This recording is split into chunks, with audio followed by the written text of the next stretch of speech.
राधे राधे। आप सभी को स्वागत है आपके अपने YouTube channel DSC tuition classes में। देखिए, आपको मालूम है कि 15 मई से हमारे इस चैनल पर माधव बैच की शुरुआत की गई थी, जिसके अंतर्गत आपके सभी विषयों का सिलेबस पहले खत्म कराया जाएगा। उसके बाद आपकी महा मैराथन क्लास लाई जाएगी, उसके बाद आपकी टेस्ट सीरीज लाई जाएगी, फिर टॉप 10 सीरीज लाई जाएगी, फिर आपकी एग्जाम की तैयारी कराई जाएगी। इस तरह आप अपने एग्जाम में बवाल मचा सकते हैं इस माधव बैच के ग्रुप से जुड़कर। ठीक है, देखिए आपको मालूम है कि अभी हमारा साइंस का चैप्टर 2 अम्ल क्षारक एवं लवण चल रहा है।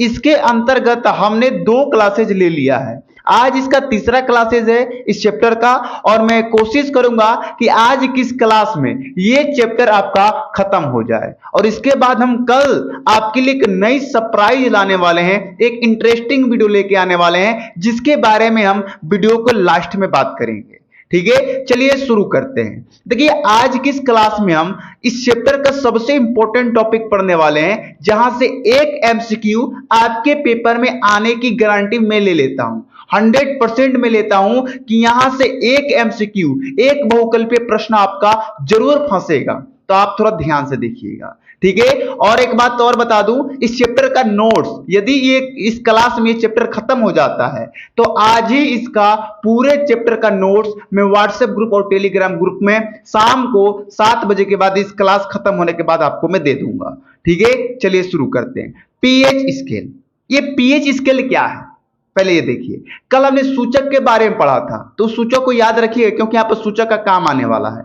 ठीक है, देखिए पीएच स्केल एक सूचक की तरह काम करता है। अब सूचक क्या, ये मैंने कल बता दिया था और कल बढ़िया से समझाया था। यदि आपने वो क्लास नहीं लिया है तो आप प्लेलिस्ट में चले जाइए, माधव बैच का साइंस का प्लेलिस्ट बना हुआ है, वहां पर आप जाकर उस लाइव क्लासेस को ले सकते हैं, या यूट्यूब पर आप सर्च कर सकते हैं। ठीक है, चलिए देखिए पीएच स्केल। पीएच स्केल एक सूचक की तरह काम करता है। सूचक एक बार और थोड़ा मैं आपको बता दूं, सूचक का मतलब जो पदार्थ अम्ल और क्षारक की पहचान कराता है कि अम्ल कौन है और क्षारक कौन है, ये जो बता देता है वो सूचक कहलाता है। मतलब जो अम्ल और क्षारक को बताता है कि हाँ भैया ये अम्ल है और ये क्षारक है, वो सूचक कहलाता है। तो पीएच भी, ये जो पीएच स्केल है ना, ये भी एक सूचक है। ये भी आपको बताता है कि कौन सा अम्ल है और कौन सा क्षारक है।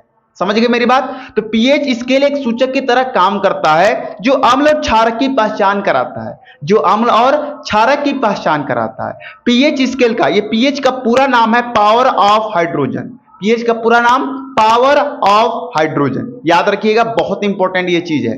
पीएच स्केल का खोज 1909 में सारेन पेडर ने किया था। किसने किया था? सारेन पेडर ने। कब किया था? 1909 में किया था, याद रखिएगा। यदि आपसे चलती राहों में कोई पूछ दे कि पीएच स्केल पढ़े हो, आप कहोगे हाँ, बताओ पीएच स्केल का पूरा नाम, तो आप कह सकते हो पावर ऑफ हाइड्रोजन स्केल। ठीक है, इसका खोज किसने किया था? सारेन पेडर ने किया था। कब किया था? 1909 में किया था, याद रहेगा इतना। चलिए अब इसका हम उपयोग के बारे में जानते हैं। अम्ल का पीएच मान जो होता है वो 7 से कम होता है। ये आपको, ये जो 3 पॉइंट हमने लिखा है ना, यहीं से एक एमसीक्यू आपके पेपर में आएगा और 100% लिख लो कि आएगा। तो इन तीनों पॉइंट को आपको थोड़ा ध्यान से समझना है। पीएच जो स्केल होता है, आपके पास एक नॉर्मल स्केल होगा, उसमें देखिएगा, उसमें 0 से 11 तक होगा, या 1 से 11 तक, या 1 से 21 तक, कुछ ऐसे नंबर उस पर लिखे होंगे। उसी प्रकार पीएच स्केल में ना 0 से 14 तक नंबर लिखे होते हैं, 0 से लेकर 14 तक। ठीक है, अब अम्ल का जो पीएच मान होता है वो 7 से कम होता है, क्षारक का पीएच मान 7 से अधिक होता है, और उदासीन का पीएच मान 7 होता है। चलिए अब इसके बारे में थोड़ा डीपली से समझते हैं। आपको हमने 3 गिलास दे दिया, एक गिलास में हमने अम्ल डाल दिया, एक गिलास में हमने क्षारक डाल दिया, और एक गिलास में हमने पानी डाल दिया। अब आपको हमने स्केल दे दिया, पीएच स्केल। अब मैंने कहा कि भैया लो, ये तीनों गिलास रखा है तुम्हारे पास, और ये तुम्हें नहीं मालूम है कि किस गिलास में अम्ल है, किस गिलास में क्षारक है, और किस गिलास में पानी है। इस पीएच स्केल के तरह, इस पीएच स्केल के वजह से, मतलब मदद से बताओ किसमें अम्ल है, किसमें क्षारक है, और किसमें जल है। तब आप क्या करोगे? आप पहले वाले गिलास में पीएच स्केल को डुबाओगे। डुबाते के साथ यदि पीएच स्केल का मान यदि 7 से कम हो गया तो वो अम्ल कहलाएगा, 7 से अधिक हो गया तो वो क्षारक कहलाएगा, और यदि 7 पर रुक गया तो वो उदासीन होगा, और उदासीन जो होगा यानी कि वो जल होगा।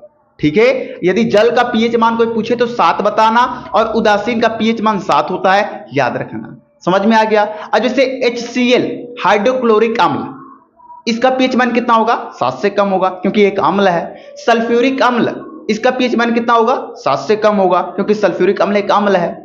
नाइट्रिक अम्ल, इसका पीएच मान कितना होगा? 7 से कम होगा क्योंकि एक अम्ल है।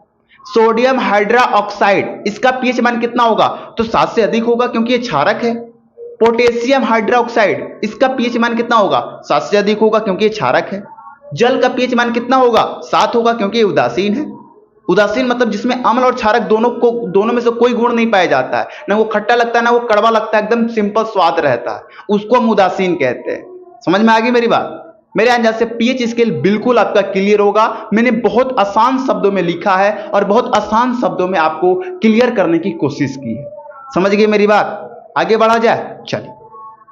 विरंजक चूर्ण, अब यहां से जो चालू हो रहा है ये लवण परिवार चालू हो रहा है। इसके अंतर्गत हम 4 चीजों के बारे में पढ़ने वाले हैं। ध्यान से मेरी बात सुनिएगा प्लीज, आपसे रिक्वेस्ट है ध्यान से। विरंजक चूर्ण, बेकिंग सोडा यानी जिससे आप खाने वाला सोडा बोलते हो, पुआ घर में बनता है या इडली बनता है तो उसमें डाला जाता है ना खाने वाला सोडा, उसके बारे में। धावन सोडा जो कपड़ा धोने के लिए किया जाता है। प्लास्टर ऑफ पेरिस, जो हाथ टूट जाता है तो प्लास्टर किया जाता है, वो प्लास्टर ऑफ पेरिस का होता है। तो इन चारों चीजों के बारे में पढ़ना है। क्या पढ़ना है? कि इनका रासायनिक नाम क्या है, इनका रासायनिक सूत्र क्या है, ये बनते कैसे हैं, इसका उपयोग क्या किया जा सकता है। ठीक है, थोड़ी थोड़ी कभी कभी शब्दों में मिस्टेक हो जाती है, क्षमा कीजिएगा। हम कोई कंप्यूटर या कोई रॉकेट या कोई रोबोट नहीं है कि हमारा बटन ऑन कर दिए और लगातार साफ साफ शब्द निकलेगा। नहीं, हम भी इंसान है यार, हमसे भी एक शब्द गलती हो जाती है, एक शब्द गलती लिखा जाती है, उसके लिए क्षमा कीजिएगा। आपके जैसा हम भी हैं, हमारे पास एक ही दिमाग है, आपके पास भी एक ही दिमाग है। ठीक है, समझ रहे मेरी बात? चलिए, तो पहले हम विरंजक चूर्ण के बारे में पढ़ेंगे और लिख लीजिए कि इन चारों में से एक आपके पेपर में आएगा। ये चैप्टर इतना सिंपल है, सिंपल के साथ इतना इंपॉर्टेंट है ना कि यहां से डायरेक्ट टू डायरेक्ट आपके पेपर में क्वेश्चन छपते हैं। समझ जाओ, इतना ज्यादा ये इंपॉर्टेंट चैप्टर है। चलिए, विरंजक चूर्ण, विरंजक चूर्ण का रासायनिक सूत्र CaOCl2 होता है। विरंजक चूर्ण का रासायनिक नाम कैल्शियम ऑक्सीक्लोराइड होता है। कैल्शियम ऑक्सीक्लोराइड होता है। क्लियर? बनाने की विधि देखिए, इसमें समझाने की जरूरत नहीं है। इसमें यह है ना कि आप जितना सिंपल लिखोगे उतना जल्दी आपको याद होगा, तो मैंने बहुत सिंपल लिखा है। देखिए, विरंजक चूर्ण को कैसे बनाते हैं। जब बुझा हुआ चूना को क्लोरीन से अभिक्रिया कराते हैं तो विरंजक चूर्ण प्राप्त होता है। ये बुझा हुआ चूना है, इसमें हमने क्लोरीन मिला दी, देखिए बन गया कैल्शियम ऑक्सीक्लोराइड यानी कि विरंजक चूर्ण, और थोड़ा सा जल भी बन गया, तो याद हो जाएगा ना। अब आपसे इतना नहीं याद होगा तो क्या याद होगा यार। विरंजक चूर्ण का रासायनिक नाम कैल्शियम ऑक्सीक्लोराइड है, इसका रासायनिक सूत्र CaOCl2 है। इसको बनाने के लिए हम बुझा हुआ चूनों में क्लोरीन मिला देंगे तो विरंजक चूर्ण बन जाएगा। और ये सूत्र आप 2 बार लिख लोगे तो याद हो जाएगा। इसका उपयोग देख लो, पीने वाले जल को जीवाणु से मुक्त करने के लिए। आपके पास जो पीने वाला पानी है उसमें जीवाणु है, उसको मुक्त करने के लिए विरंजक चूर्ण का उपयोग किया जाएगा। ऊन को सिकुड़ने से बचाने के लिए, जो स्वेटर ऊन से जो बिनता है ना, ऊन देखे ना घर में, कभी कभी ठंडे के दिनों में देखना ऊन, आपकी मम्मी ऊन से स्वेटर बिनती है, तो उसी ऊन को सिकुड़ने से बचाने के लिए। ठीक है, क्लोरोफॉर्म के निर्माण में। अब क्लोरोफॉर्म क्या है आप जानते हैं? क्लोरोफॉर्म क्या है आप फिल्मों में देखे होंगे। क्या करता है गुंडे क्या करते हैं, रुमाल निकालते हैं, उसमें एक शीशी से कुछ दवा छिड़क के और किसी का मुंह पर लगा के उसको बेहोश कर देते हैं। तो जो शीशी से वो दवा जो छिड़कते हैं ना, वो क्लोरोफॉर्म का यूज है। समझ रहे मेरी बात? वो क्लोरोफॉर्म है, क्लोरोफॉर्म का निर्माण में। ऐसे तो क्लोरोफॉर्म बैन है, तो आप लोग देख के आप लोग क्लोरोफॉर्म दुकान पर मांगने मत चले जाइएगा, नहीं तो बवाल हो जाएगा। ठीक है, चलिए। बेकिंग सोडा, अब हम देखेंगे क्या, बेकिंग सोडा जिसे आप खाने वाले सोडा कहते हो, जिसे आप पुआ में डालते हो, जिसे आप इडली में डालते हो, जिससे इडली फूल जाए और मतलब रुई जैसा हो जाए, खाने में मजा आए, इसलिए इसका उपयोग किया जाता है। पुआ फूल जाए, रसगुल्ला जैसा हो जाए, इसलिए इसका उपयोग किया जाता है। ठीक है, चलिए। बेकिंग सोडा का रासायनिक नाम सोडियम बाइकार्बोनेट होता है। इसका सूत्र NaHCO3 होता है। इसको बनाने के लिए हम सोडियम कार्बोनेट की अभिक्रिया कार्बन डाइऑक्साइड से कराने पर सोडियम बाइकार्बोनेट प्राप्त हो जाता है। देखिए कैसे, ये सोडियम कार्बोनेट है, इसमें हमने कार्बन डाइऑक्साइड मिला दी, थोड़ी सी जल मिला दी, मिलाने के बाद देखिए बन गया कि नहीं, खाने वाला सोडा बन गया, बेकिंग सोडा NaHCO3।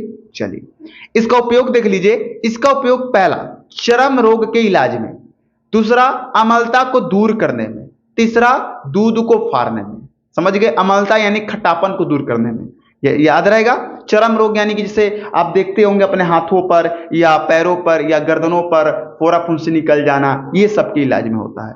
ठीक है, क्लियर है। चलिए, इसको बस आपको याद करना, समझने की इसमें कोई ज्यादा पहाड़ वाली बात नहीं है, ये आपको देखते समझ में आ जा रहा होगा। धावन सोडा, जिसे आप कपड़ा धोने में भी उपयोग करते हो।